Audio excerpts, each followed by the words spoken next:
नमस्कार, आप देख रहे हैं कैपिटल टीवी का खास शो राहुल का अग्निपथ। मैं हूं परवीन जी। ऑपरेशन सिंदूर पर हुई चर्चा में कल राहुल गांधी ने लोकसभा में 40 से 45 मिनट का भाषण दिया। भाषण में उन्होंने ऐसी ऐसी बातें कही जिस पर अगले 40 से 50 दिनों तक वो खुद अपनी फजीयत को रोक नहीं पाएंगे, जिससे उनकी समस्याएं भी और बढ़ने वाली हैं। लोकसभा में उनकी कही बातों पर सत्ता पक्ष के साथ साथ विपक्षी सांसद भी अपनी हंसी नहीं रोक पाए, जिससे उनकी काबिलियत फिर सवालों में है। लेकिन राहुल अपनी आदत से मजबूर हैं। आज फिर उन्होंने ट्रंप को लेकर बड़ा दावा किया। उन्होंने कहा कि पीएम मोदी ये नहीं कहा कि ट्रंप झूठ बोल रहे हैं, सबको मालूम है क्या हुआ, वो बोल भी नहीं पा रहे हैं, जबकि यही वास्तविकता है। अगर पीएम ने बोल दिया, वो यानी ट्रंप खुलकर बोल देंगे और पूरी सच्चाई रख देंगे, इसलिए मोदी कुछ नहीं बोल रहे हैं। राहुल गांधी के आज के बयान में भी कुछ नया नहीं था। जो उन्होंने लोकसभा में कहा वही आज फिर रिपीट कर दिया। तो कैसे मुश्किलों में घिर गए हैं राहुल गांधी, इस पर चर्चा के लिए स्टूडियो मौजूद हैं कैपिटल टीवी के एग्जीक्यूटिव एडिटर राजीव कुमार।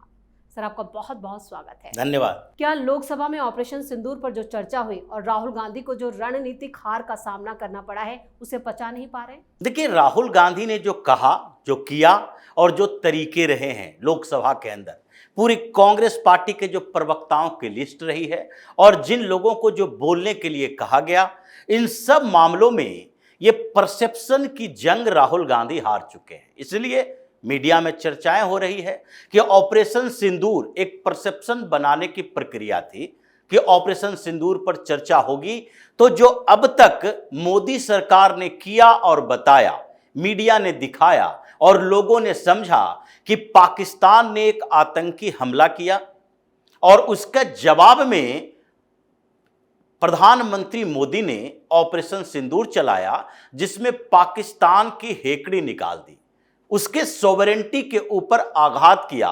मतलब वो संप्रभु देश कहलाने के लायक नहीं रहा, क्योंकि उसके घर में घुसकर पंजाब प्रांत में पाकिस्तान के, जिसको वो कहता है कि हार्ट ऑफ पाकिस्तान है, जहां से प्रधानमंत्री पैदा होते हैं, जहां से सेना के बड़े अधिकारी पैदा होते हैं, पूरे पाकिस्तान के जितने प्रोविंसेस है, चाहे गिलगिट बल्टिस्तान हो या फिर बलूचिस्तान हो या फिर केपीके हो, हर जगह पर यही बात चलती है कि पाकिस्तान की राजनीति, पाकिस्तान की सेना पंजाब से डोमिनेट होती है और उसी पंजाब में जाकर पीएम मोदी ने आतंकी ठिकानों को तबाह करवाया। मतलब उसके सॉवरेनिटी को चैलेंज किया कि तुम भारत के एक देश की तरह हो, जैसे अमेरिका कुछ देशों के साथ करता है, भारत ने वैसे ही पाकिस्तान के साथ किया। लेकिन फिर भी सवाल क्या उठा रहे हैं कि अब जो ये पूरा परसेप्शन बना, पूरे देश में इस बात के लिए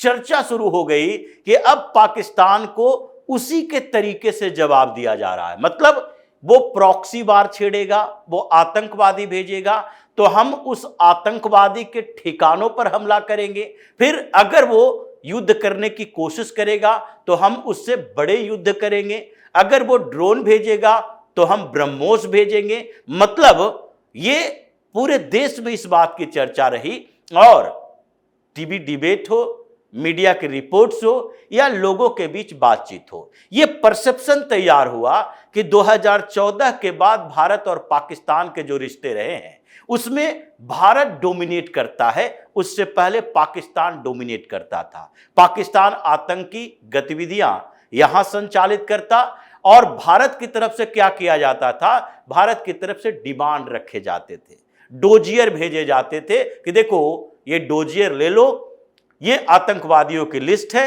इन लोगों ने हमले किए हैं और उन लोगों को हमारे हवाले कर दो। हवाले तो कभी नहीं करेगा, लेकिन फिर भी केवल हम डिमांड करते थे पाकिस्तान के सामने। हमने पाकिस्तान के आतंकी को पकड़ा, यहां हमले हुए, मुंबई हमले की बात हो रही है, कसाब को फांसी दी गई, ये साबित हो गया कि ये पाकिस्तानी है, फिर भी हम कुछ नहीं कर पाए।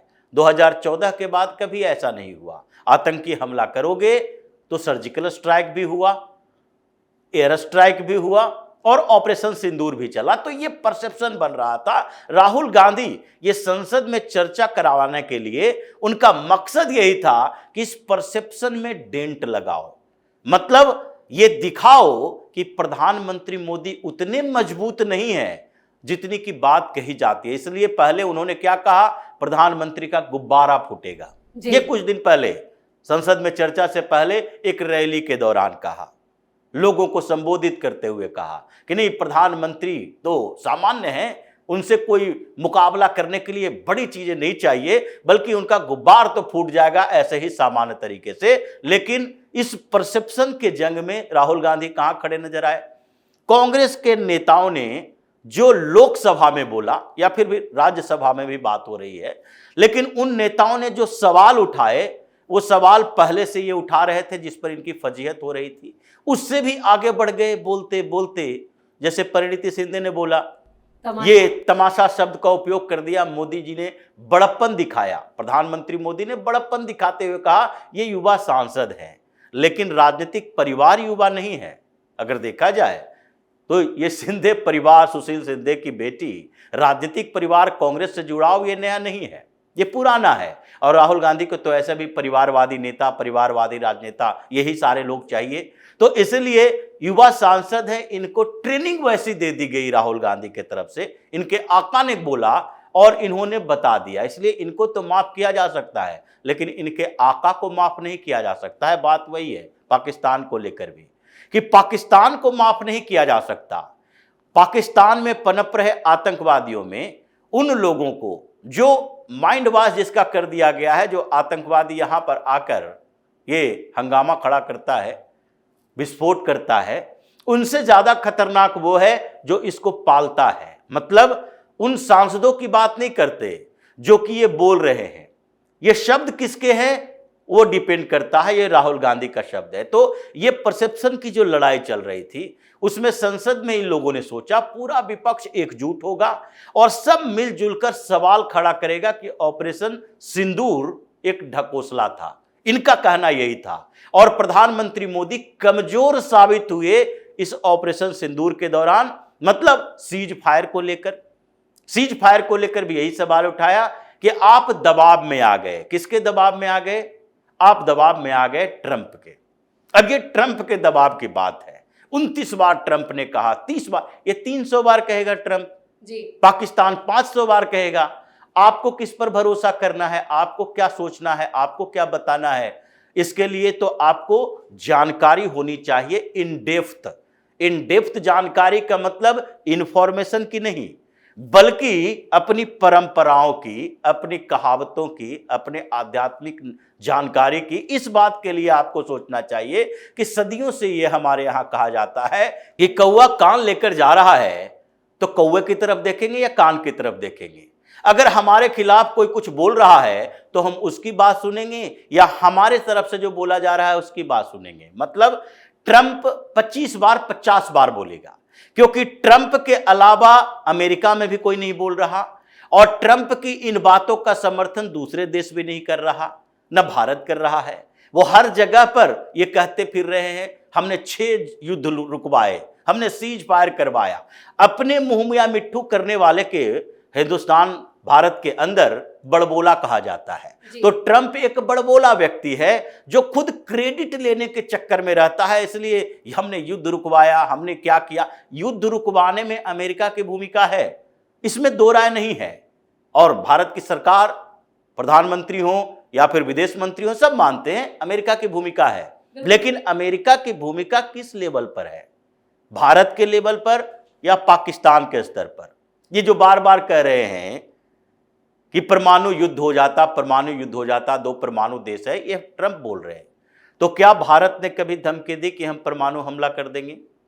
ये धमकी दी पाकिस्तान ने, और जब पाकिस्तान ने ये धमकी दी तो पाकिस्तान के परमाणु की बात हो रही थी। और दूसरी तरफ जब आपने नेगोशिएशन की बात की तो आपने पाकिस्तान से कहा सरेंडर करने के लिए, क्या भारत सरकार ने अपनी तरफ से घोषणा कर दी? जानकारी मिल जाने से यह नहीं हो जाता कि जानकारी संभावित है, हमने एक अनाउंसमेंट कर दिया। ट्रंप की 1000 बातें हैं जो झूठ साबित हुई है। ट्रंप वो व्यक्ति है जो अय्यासी में पकड़ाया हुआ है। ट्रंप के सारे कारनामे, इनके सारे कुकर्म, एडल्ट वीडियो, ये सारी चीजें उसके चरित्र में है ये सब। लेकिन फिर भी अमेरिका का चरित्र वैसा है, लोगों का संस्कार वैसा है, ऐसे व्यक्ति को प्रेसिडेंट के तौर पर चुन लेता है। उसकी कुछ विशेषता रही होगी अमेरिका के लिहाज से। लेकिन ऐसी स्थिति में भारतीय परंपरा संस्कार को उसके तरह के लोग को एक्सेप्ट किया जाएगा? नहीं किया जाएगा। तो वो व्यक्ति ही ऐसा है जो अपने क्रेडिट लेने के लिए किसी को डिफेम करने की कोशिश कर सकता है, और उसमें उसकी समझदारी इस लेवल पर भी नहीं है कि इससे क्या प्रभाव पड़ेगा। और वही ट्रंप के बारे में कहलवाना चाहते हैं राहुल गांधी। बिल्कुल, और बार बार मोदी सरकार के कामों की बात ना करके सिर्फ पीएम मोदी पर निशाना साधना, और इसमें प्रियंका गांधी भी पीछे नहीं है, उन्होंने भी सवाल उठाए। देखिए, मोदी सरकार के कामों के बारे में ये क्यों बात करेंगे? विपक्ष में बैठे हुए नेता है, आप कामों के बारे में बात मत करो।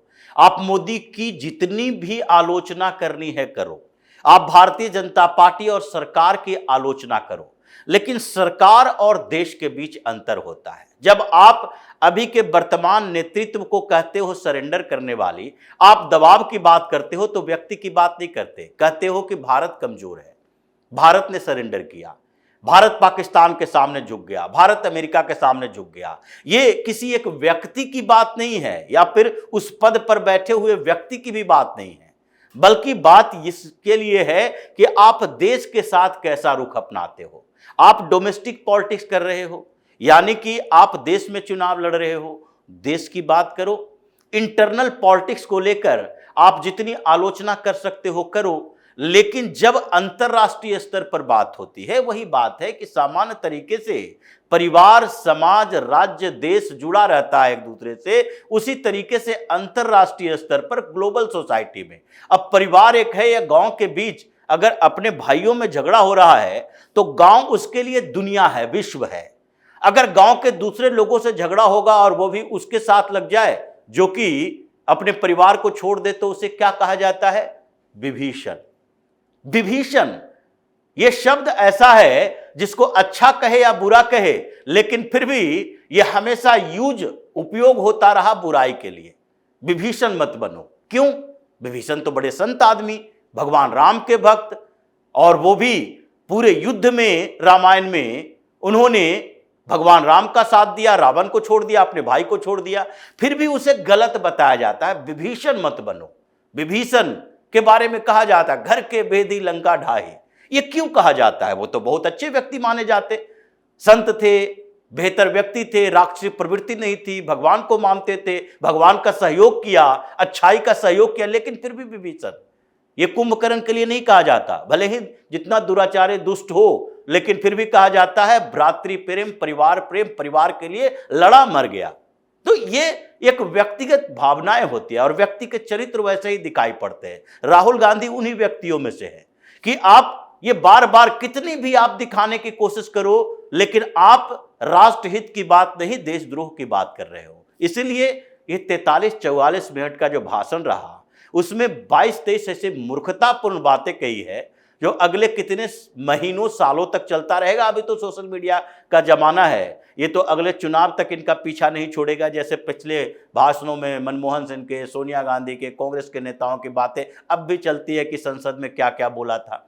ये स्थिति कांग्रेस की हो गई है कि अभी जैसे ही आपने बोला, अमित शाह खड़े हुए और 2 मिनट में पूरी कांग्रेस की बखिया उधेड़ दी कि 10 सालों में 27 हमले तुम्हारे ऊपर हुए। 10 सालों में भारत के अंदर जब इसकी सरकार थी, यूपीए 1, यूपीए 2 में 10 सालों में 27 आतंकी हमले हुए, बड़े बड़े। और क्या किए? आपने फोटो भेजा, आपने डोजियर भेजा, आपने पासपोर्ट भेजा, आपने पहचान भेजी, पाकिस्तान से डिमांड करते रहे, और पाकिस्तान हमारे सामने डिमांड लेकर अब आ रहा है। अब तक पाकिस्तान है जो परेशान है इस बात को लेकर कि अब फिर से डायलॉग शुरू होना चाहिए। उसका प्रधानमंत्री बोल रहा है, भारत की तरफ से कितना बार कहा गया, उसका प्रधानमंत्री बोल रहा है, उसका रक्षा मंत्री बोल रहा है, उसका उप प्रधानमंत्री बोल रहा है, लेकिन फिर भी आपको रटना है कि नहीं, भारत है जो पाकिस्तान के सामने कमजोर दिखा। और पॉलिटिकल विल पावर की बात करते हैं, जिसके अंदर न विल है न पावर है राहुल गांधी के अंदर, वो बात करते हैं पॉलिटिकल विल पावर की। तो इसलिए नेहरू खानदान की फाइल खुली। इस पूरे परसेप्शन की जंग में कांग्रेस हार गई, उसके नेता बिखरे हुए नजर आए, वरिष्ठ नेताओं ने साथ छोड़ दिया, विपक्ष पूरी तरह से एकजुट नहीं दिखा, बल्कि कुछ राहुल गांधी के साथ खड़े होने वाली पार्टियों के कुछ नेता इनके साथ दिखे, सहयोगी दिखे। और इन्हीं के खेमे में बैठ के कांग्रेस के खिलाफ बोलने वाले भी दिखे। और ये पूरे के पूरे ये जो संसद में ऑपरेशन सिंदूर पर राहुल गांधी का रवैया रहा, वो आगे कुछ समय तक ये भूत बनकर इनका पीछा करेगा, ये रुकने वाले नहीं हैं। और हर दिन इनके लिए कुछ न कुछ, ये 43 मिनट के भाषण में से कम 430 रील्स बनेंगे और सब राहुल गांधी की मूर्खताओं को दिखाएगा कि देखो, एक व्यक्ति जो प्रधानमंत्री बनने की ख्वाहिश रखता है, उसका विदेश नीति के प्रति, देश के प्रति, समाज के प्रति और अपने देशभक्ति के प्रति क्या विचार है, ये लोगों को भी पता होना चाहिए। चलिए, इस तमाम जानकारी के लिए और सटीक विश्लेषण के लिए आपका बहुत बहुत धन्यवाद। धन्यवाद। ट्रंप को लेकर राहुल गांधी जो सवाल उठा रहे हैं, उसका जवाब विदेश मंत्री एस जयशंकर राज्यसभा में भी दे चुके हैं कि भारत पाकिस्तान के बीच सीज फायर में किसी तीसरे की कोई भूमिका नहीं है। लेकिन राहुल गांधी अपनी बात पर रहे हैं, जिससे वो खुद सवालों में हैं। उनके ही नेता उनकी बेइज्जती कर रहे हैं, लेकिन उसके बावजूद राहुल गांधी बार बार वही बात दोहरा रहे हैं, जिससे उनकी मुश्किलें अभी और बढ़ने वाली हैं। इस खास शो में इतना ही। वीडियो कैसा लगा कमेंट करके अपनी राय जरूर दें। वीडियो को लाइक करें, शेयर करें और कैपिटल टीवी को सब्सक्राइब जरूर करें।